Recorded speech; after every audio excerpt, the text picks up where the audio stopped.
Olá, pessoal! Começa hoje mais uma das entrevistas com os candidatos à Prefeitura de Ribeirão Preto, nas quais exploremos quem são e quais são as propostas para o município dos homens e mulheres que querem ocupar o cargo mais alto do executivo da cidade. Assim, esperamos te ajudar a decidir em quem você apoiará no dia 15 de novembro, quando ocorrerá o primeiro turno das eleições municipais. Nesses encontros, como de costume, haverão 5 entrevistadores, nos quais cada um fará uma pergunta para o entrevistado, que terá 5 minutos para responder. Além disso, no final, daremos 3 minutos para o candidato fazer suas considerações finais, mandando um recado para os munícipes. Hoje teremos a honra de receber Emilson Roveri, membro do REIT. Bom dia, candidato. Bom dia, pessoal. Obrigado pelo convite. Estamos aqui à disposição. Obrigado a você.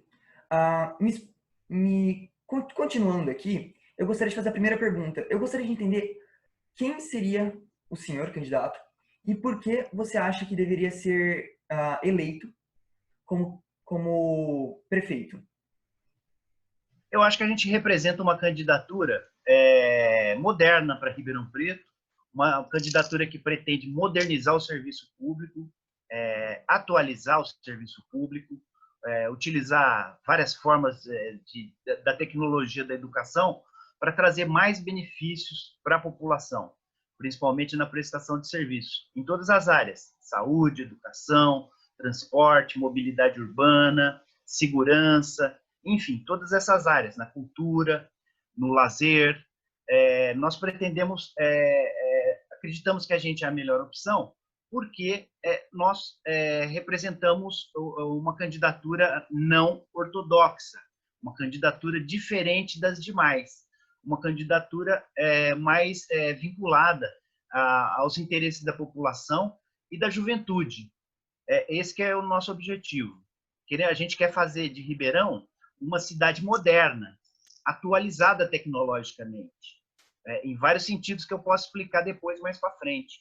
A gente quer fazer, além de fazer uma Ribeirão Preto mais moderna, pretendemos fazer uma Ribeirão Preto mais alegre, com incentivo às manifestações culturais, todas as formas de turismo, enfim, uma cidade onde a economia criativa possa florescer, um centro pujante com respeito a todos os nossos talentos na área de saúde, na área da cerveja, que a gente é um polo cervejeiro, enfim, com o ensino público, onde as pessoas da rede do ensino público possam ter acesso à internet livre, à internet gratuita. Por quê? Porque outras pandemias podem aparecer e a gente, eu acho que tem que conversar com os professores para começar já a implantar em Ribeirão Preto o ensino híbrido, ou seja, em algumas fases é lógico, na creche não dá, na pré-escola também não dá, mas onde o aluno tem uma certa autonomia, novas metodologias de ensino serão necessárias para implantar o ensino híbrido. E eu acredito que a gente vai ter um avanço muito grande se a gente fizer isso. A gente quer fazer também uma Ribeirão Preto com um centro pujante, com incentivo ao turismo e, principalmente, para que isso aconteça, combater as desigualdades sociais. Não dá para a gente pensar em modernidade e alegria se a gente continuar com as desigualdades sociais que a gente encontra aqui em Ribeirão Preto. Existem pessoas em situação de extrema vulnerabilidade que precisam ser tratadas com maior atenção. Aquele pessoal do centro, perto da rodoviária, os moradores de favelas, das comunidades, eles precisam ter as condições mínimas para viver. Eles precisam de mais acolhimento ali no centro de Ribeirão Preto, por uma questão humanitária e também por uma questão que é imprescindível que isso aconteça, senão a gente não consegue ter um centro moderno, pujante, atuante, com manifestações culturais, com incentivo à gastronomia, ao comércio, e esse problema precisa ser encarado de frente. Então, acredito que é esse o principal motivo que me fez ser candidato à Prefeitura de Ribeirão Preto. Eu acredito que eu sou a opção mais moderna, heterodoxa, certo? Menos tradicional, menos conservadora que tem entre todos os candidatos. A gente tem propostas para toda a sociedade, a gente gostaria de fazer um governo participativo de verdade, com todos os setores da sociedade civil envolvidos num grande planejamento estratégico para Ribeirão Preto, um planejamento para 2030, que transpasse, inclusive, a minha gestão, que eu gostaria de adiantar que vai ser só uma. Eu acho que a reeleição não é legal para a população de Ribeirão Preto, porque quando o prefeito ele tem na cabeça que ele quer se reeleger, ele começa a colocar as prioridades da sua reeleição na frente das prioridades do povo. Então, não vai haver reeleição da minha candidatura caso a gente seja eleito. Isso eu garanto, afirmo aqui para vocês, por entender que isso deturpa o processo, todo o processo de gestão da prefeitura fica prejudicado quando existe isso. A gente vê hoje isso acontecendo aqui na cidade, a gente vê isso acontecendo em nível federal também, com o presidente da República pensando na sua reeleição. É isso aí, pessoal. Muito obrigado, candidato. Agora passaria a pergunta para o Lucas. Novamente, muito obrigado, candidato. Bom dia. Todos nós estamos muito honrados pela sua presença aqui hoje. Candidato, eu gostaria de fazer essa pergunta, principalmente levando em conta a sua carreira profissional e formação como engenheiro. Uma das propostas feitas, inclusive agora citada nesses primeiros 5 minutos, envolve a instalação de internet em pontos da cidade e principalmente nas escolas da rede pública de Ribeirão Preto. E tendo em vista isso, o senhor acredita que a sua formação como engenheiro vai ser importante em prol desse projeto? E vou além, gostaria também que o senhor se aprofundasse técnica e praticamente na implementação do mesmo. Muito obrigado. Eu acho que a minha formação de engenheiro vai ser importante para implantar toda essa modernização que a gente pretende fazer na Prefeitura de Ribeirão Preto. Eu sou engenheiro de produção. Estudei lá em São Carlos, estudei na USP lá de São Carlos, fui vice-presidente do Centro Acadêmico Armando Salles de Oliveira, e foi nessa ocasião que eu comecei a tomar interesse pela política. Começou ali, antes de eu me formar. Durante a minha carreira, o Lucas, eu trabalhei em fábricas, eu trabalhei em fábricas que vocês nem imaginam, de tanto que mudou. Eu trabalhei numa fábrica na linhas corrente, era uma fábrica que fazia linha, agulha, armarinho em geral. Nessa fábrica, eu trabalhei na área de manutenção industrial. Depois, eu fui trabalhar na Olivetti, uma fábrica de máquina de escrever. Eu não sei se vocês já ouviram falar de máquina de escrever. Eu era gerente da qualidade, eu era supervisor da qualidade, supervisor da qualidade das máquinas de escrever, tanto as elétricas como as mecânicas. É uma coisa que faz parte do passado, mas isso foi muito importante para mim. Nessa época, o computador começava a aparecer. Depois da linhas corrente, eu vim aqui para Ribeirão Preto e trabalhei numa fábrica de turbina a vapor. Eu era o engenheiro de planejamento e controle da produção. Isso, na década de 90, começou a se popularizar o computador pessoal.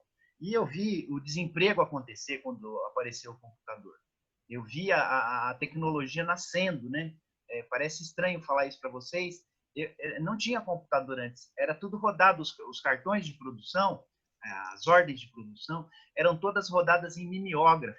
Mimeógrafo é uma maquininha que tem uma gelatina e você tira cópia de várias folhas, ficava com cheiro de álcool, era assim que fazia. Não tinha impressora naquela época. Eu vi tudo isso acontecer, Lucas. Eu acho que eu vi tudo isso acontecer e vi a modernização acontecendo. Eu entendo que a internet hoje e os aplicativos podem trazer muitos benefícios para a população, e não sei se eu abordei tudo que você queria dizer. Com relação à escola pública, é absolutamente necessário que os alunos tenham acesso à internet gratuita. A pandemia colocou a nu isso. Nosso ensino paralisou, quase que paralisou totalmente por causa disso. Outras pandemias podem aparecer. Então, eu acredito que o plano A da educação deve ser o ensino híbrido e não o plano B, esperando uma outra pandemia. A gente já deve encarar isso, já modalidades semipresenciais e presenciais, né? E a distância. Precisamos remodelar o ensino. Os pontos de internet, não necessariamente na escola, certo? Mas em diversas partes da cidade, em praças, em quadras esportivas, enfim, nos postos de saúde, dentro do transporte coletivo. A gente precisa fazer quiosques e polos para que os alunos possam acessar a internet, tudo isso de maneira gratuita. Muita gente da rede pública não teve acesso à internet, e isso prejudicou muito o desempenho desses alunos, fazendo com que eles tivessem uma lacuna de 1 ano na sua formação. Isso aí vai ser muito difícil de ser recuperado, e só podemos recuperar se a gente contar com o apoio da tecnologia, da informação e com a acessibilidade à internet livre por parte dos alunos, professores e pais dos alunos. Os pais também precisam ser formados para ajudar no processo de educação. Então, por isso que os pais também precisam ter acesso a essa internet, para saber como proceder, como orientar o filho no ensino remoto, no ensino à distância. Enfim, não só nessa área, viu, Lucas, mas também no transporte público. A gente precisa de um aplicativo no transporte público, não vai dar tempo de eu falar sobre isso nesses 30 segundos que me restam, mas a gente precisa, no meu ponto de vista, de ter um sistema de transporte público que integre ciclovias interconectadas com o transporte coletivo, com bicicletários, onde a gente possa usar outras modalidades de transporte, como a carona solidária e o transporte por aplicativo, de maneira coletiva também, nos horários de pico do transporte público. Porque não vai mais dar para aquele monte de gente ficar compactada dentro do ônibus na hora do pico.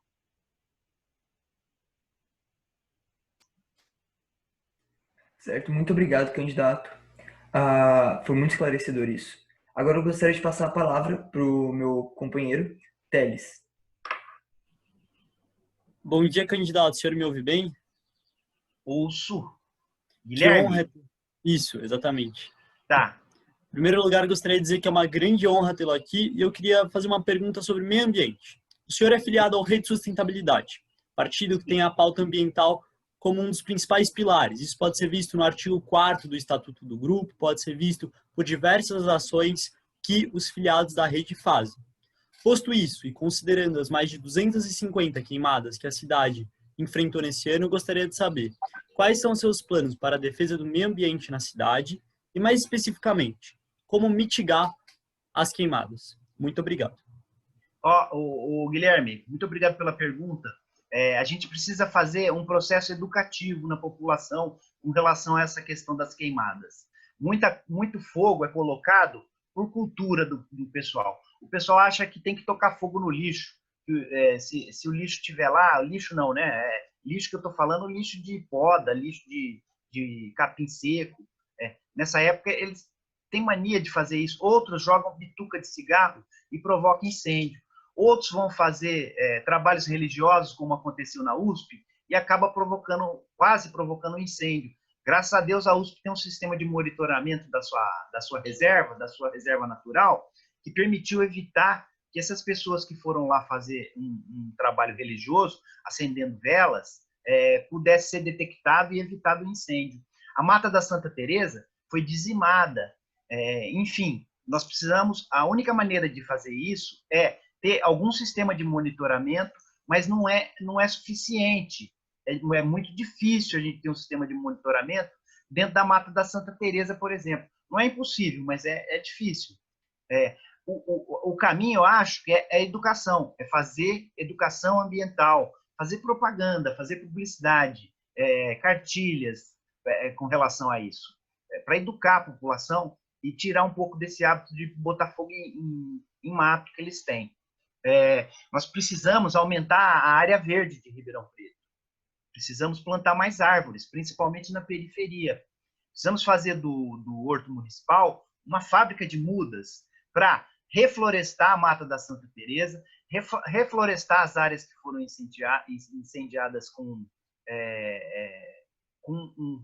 plantas, com árvores nativas, né? A gente precisa fazer um reflorestamento dessas áreas que foram prejudicadas. Para isso, o Horto Municipal precisa se transformar numa fábrica de mudas, não só para esse tipo de reflorestamento das áreas de preservação que foram incendiadas, mas também para colocar mais árvore em Ribeirão Preto. Existe uma cultura, por exemplo, no setor do comércio, de que as árvores atrapalham a fachada da loja. Isso precisa ser mudado.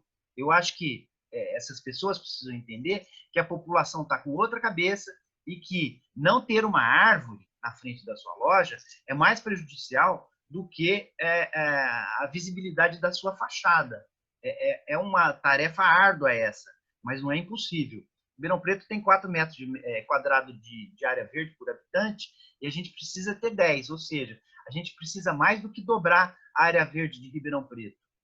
As áreas verdes, arborizar Ribeirão Preto, para que a gente possa ter uma cidade com mais sombra, com maior umidade, uma cidade mais agradável, uma paisagem verde mais bonita. Isso que eu acho que tem que ser feito aqui em Ribeirão Preto com relação à arborização. Por ser da rede também, a coleta seletiva precisa ser mais incentivada. E a maneira de incentivar a coleta seletiva não é só passando o caminhão de lixo, é integrando os coletores que tem na cidade com as cooperativas. O coletor precisa fazer parte do sistema. Não vai adiantar nada implantar um processo de coleta seletiva, porque os coletores vão passar antes e vão pegar todo o lixo valioso antes dos caminhões da prefeitura chegar. A gente não pode jogar dinheiro fora. Eu acho que o caminho é incorporar essas pessoas que também estão em situação de vulnerabilidade no sistema da coleta seletiva.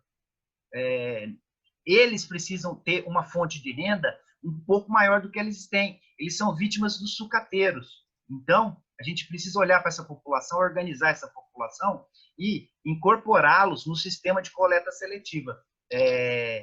Parece um sonho? Não. Isso aí já acontece em algumas cidades. É importante que isso aconteça, que a gente acaba resolvendo 2 problemas de uma vez só. O da coleta seletiva e o da situação de vulnerabilidade desses coletores que catam o lixo pela cidade e vendem para os sucateiros no fim do dia.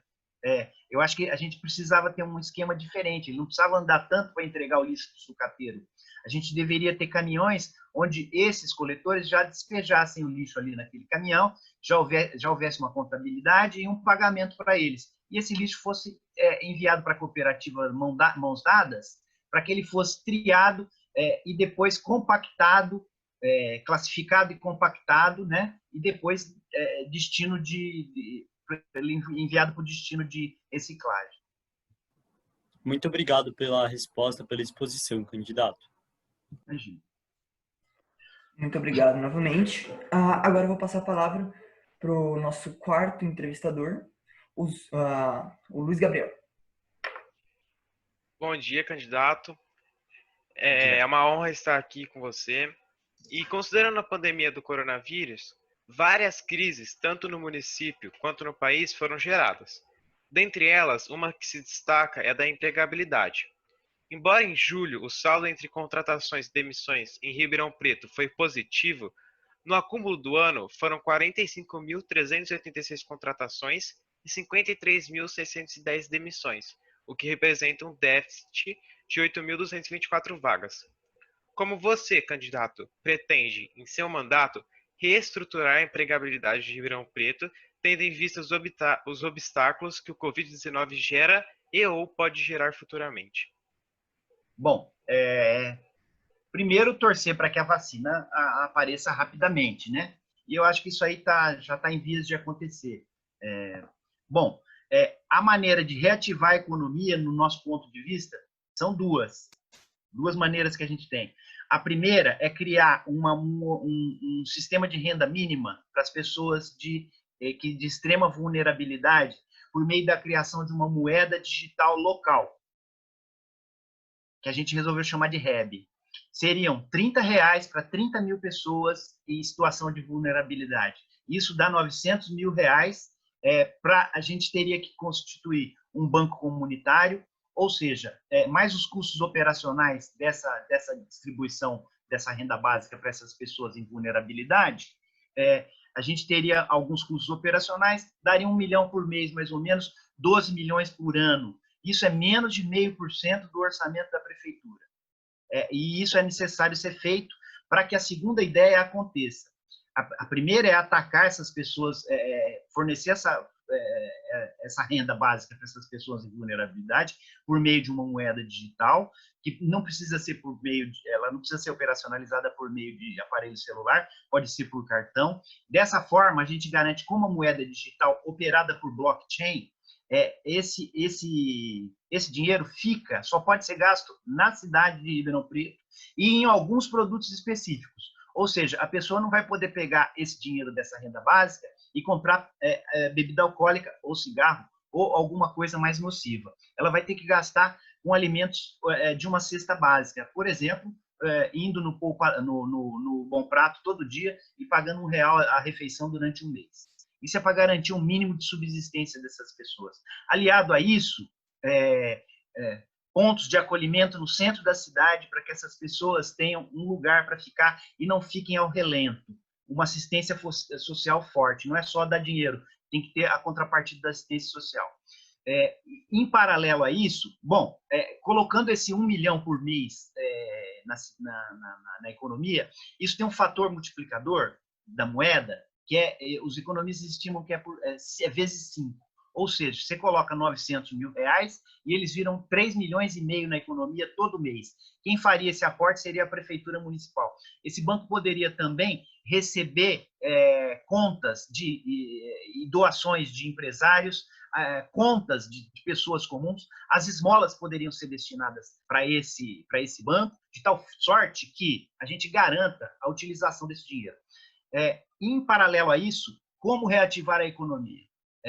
Tem a ver com essa ideia que eu falei, reativar o turismo em Ribeirão Preto. O turismo é o setor da economia que responde com maior facilidade, com menos investimento.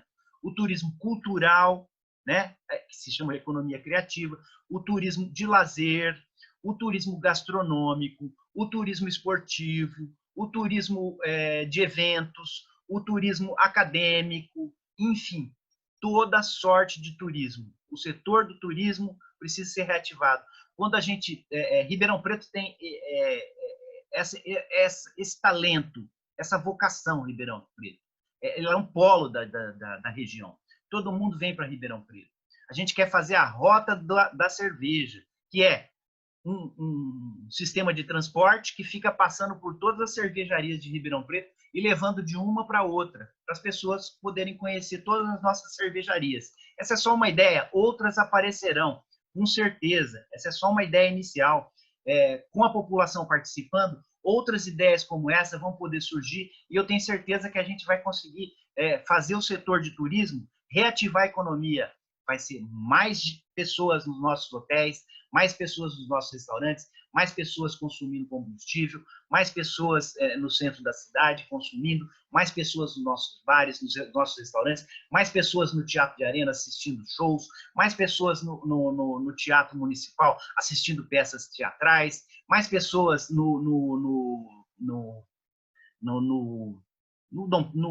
Teatro Dom Pedro, né, assistindo a orquestra sinfônica e outros tipos de manifestações acústicas, que eu acho que o Dom Pedro tem que ser acústico, ele não pode ser caixa de som lá, caixa de som fica para o Teatro Municipal. Mas tudo isso aí a gente vai conversar. Então, resumindo, turismo forte e fim de desigualdade social, de uma maneira séria, para que Ribeirão fique alegre, pujante e moderna. Muito obrigado, meu candidato. Agora passaria a palavra para o meu quinto parceiro, o Natan. Olá, candidato, uma honra lhe receber aqui. Bom, vamos para a pergunta. Como o senhor já havia dito, eu gostaria de saber um pouco mais sobre a sua proposta do REB, que é uma espécie de renda básica para os cidadãos abaixo da linha de pobreza. De onde viria o recurso, caso o senhor seja eleito, para que a proposta possa ser posta em prática? E como esse auxílio estimularia o cidadão a sair daquela situação? Bom, só esse dinheiro, pode começar? Só esse dinheiro não tira a pessoa daquela situação. Isso aí garante um mínimo para ele. Como eu disse anteriormente, o setor de assistência social, o CRAS, o CREAS, deveria atuar. Esse pessoal, normalmente, eles têm dependência química. É uma situação muito delicada essa. Não sei se tira. A gente precisa mitigar essa situação. Agora, deixar que a pessoa abandone o vício é uma coisa muito difícil, muito complicada e não pode ser feita por imposição. Então, eu acho que a gente deveria ter locais no centro da cidade onde houvesse esse acolhimento para essas pessoas, onde ela pudesse tomar um banho, dormir, certo? Comer alguma coisa, ao invés de ficar largada pelas calçadas, debaixo das marquises, na beira da Jerônimo Gonçalves, em frente à rodoviária. Não sei se vocês já passaram lá. É triste aquela situação, dá medo, assusta, certo? Assusta as pessoas, apesar deles serem normalmente inofensivos, né? Mas é uma coisa muito triste isso. Então, assistência social mais essa renda básica mínima, inicialmente em 30, que pode aumentar. Eu tô falando 30, pessoal, porque a gente já fez as contas e o orçamento da prefeitura está muito apertado. Estão prometendo um monte de coisa aí que não vai ter dinheiro para implementar. Eles estão, sinto muito, mas os meus concorrentes estão mentindo que vão fazer postos de saúde, AME, que vão... o dinheiro que tem vai dar para terminar as obras que foram iniciadas, as obras de mobilidade, certo? E vai sobrar muito pouco para investimento. A lei orçamentária anual, enviada pela Prefeitura para a Câmara Municipal, prevê 5% só do orçamento da Prefeitura para investimento. Só que boa parte desses 5%, eu acredito que 3%, isso não está claro na lei orçamentária, mas eu acredito que de 3 a 4% disso já está comprometido com empréstimos e com contrapartidas, porque para você fazer uma obra, a prefeitura tem que pôr uma grana também. Não sei se vocês sabem disso. Ela recebe um dinheiro do governo federal, mas ela tem que pôr uma parte. E, às vezes, para pôr essa parte, ela precisa fazer empréstimo, ela tá pagando. Ou seja, o orçamento está comprometido. Não vai dar para fazer muita coisa. Então, a gente tem uma bala só. A gente não pode errar esse tiro. O tiro, no meu ponto de vista, é esse. Como que funciona o REB? É uma moeda digital local baseada em blockchain. Blockchain é um banco de dados informatizado usado, por exemplo, pelas criptomoedas, mas não só pelas criptomoedas. É uma garantia de que o documento é válido, de qualquer documento. E uma moeda, o dinheiro é um documento, né? Poderia ser usado em cartório, blockchain, essas coisas todas. Depois, não dá para falar sobre blockchain aqui, mas a gente precisaria criar um banco comunitário, certo? Criar essa moeda, o REB, e ver uma gestão democrática para esse banco comunitário. Esse banco comunitário é um banco público, mas não da prefeitura, ele é do povo, certo? Ele tem que ter um mecanismo de gestão democrática, e a gente daria todo mês esses 900 mil que seriam distribuídos R$30 para 30 mil pessoas, para que eles garantam o mínimo.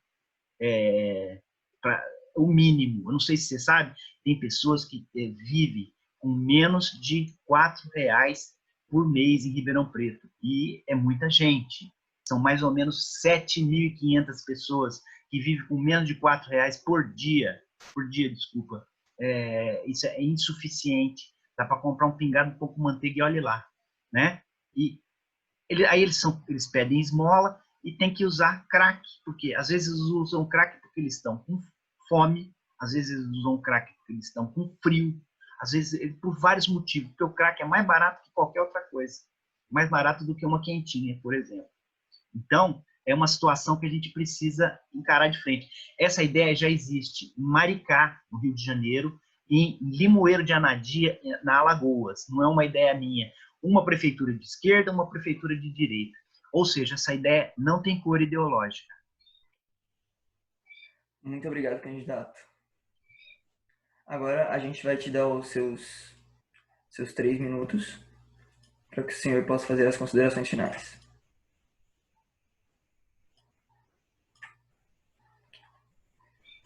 Pode ir. Bom, agradecer a oportunidade de falar com a juventude, aí representada por vocês. Eu tenho certeza que é uma iniciativa muito válida, Grêmio. Eu participava de Grêmio também na minha época, estudei no Otônio Mota, escola pública, tinha lá o Grêmio. Não cheguei a ser diretor do Grêmio lá não, mas votava, era legal, tinha eleição. Isso é muito importante para a formação das pessoas, viu? E fiquei muito satisfeito com essa entrevista, com o nível das perguntas que foram feitas. Enfim, espero que eu tenha sido claro. Eu sei que às vezes a gente tem só 5 minutos e precisaria de mais ou menos meia hora para conversar desse assunto. Eu estou à disposição aqui para falar com vocês. Gostaria de dizer que a nossa candidatura representa uma candidatura diferente das demais. Nós não temos tempo na televisão. Por que não temos tempo na televisão? Porque para ter tempo na televisão precisa ter 5 deputados federais. E a Rede de Sustentabilidade só tem uma, a Índia. Uma Índia deputada federal. Apesar da gente ter 3 senadores, entre eles o senador Randolph Rodrigues. Ou seja, a Rede é um partido de pessoas honestas, de pessoas íntegras, de pessoas que não tem nada contra, corrupção não passa nem perto, nada disso. Corrupção não existe na Rede e a gente acha que isso é obrigação. Não ser corrupto é uma obrigação. Eu gostaria muito que vocês analisassem as nossas propostas nas nossas redes sociais, no Facebook, no Instagram, no YouTube, e tivessem contato com as nossas ideias. Tem vários vídeos, várias postagens de várias áreas.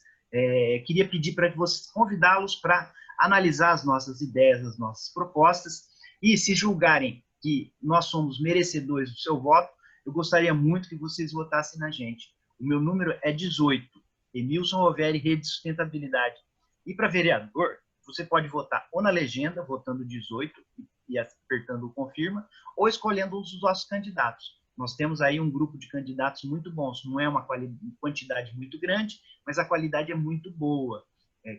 Pesquisem também os candidatos a vereador da Rede de Sustentabilidade. A gente quer fazer uma Ribeirão moderna. A gente quer fazer uma Ribeirão Preto moderna, atualizada, em tecnologia da informação no serviço público, traduzida em melhoria do serviço, uma cidade mais alegre, com um centro pujante, com manifestações culturais, artísticas, acadêmicas, incentivando o nosso polo cervejeiro, e a gente quer fazer uma Ribeirão Preto menos desigual, porque não dá para fazer tudo isso e esquecer os que mais precisam. Muito obrigado, viu? Obrigado a você, candidato. Nós que agradecemos, candidato. Eu gostaria de parabenizar pela honestidade, principalmente na questão orçamentária, de dizer que realmente a cidade não está muito bem das pernas e, enfim, acho isso extremamente importante para um candidato. Obrigado. Eu agradeço.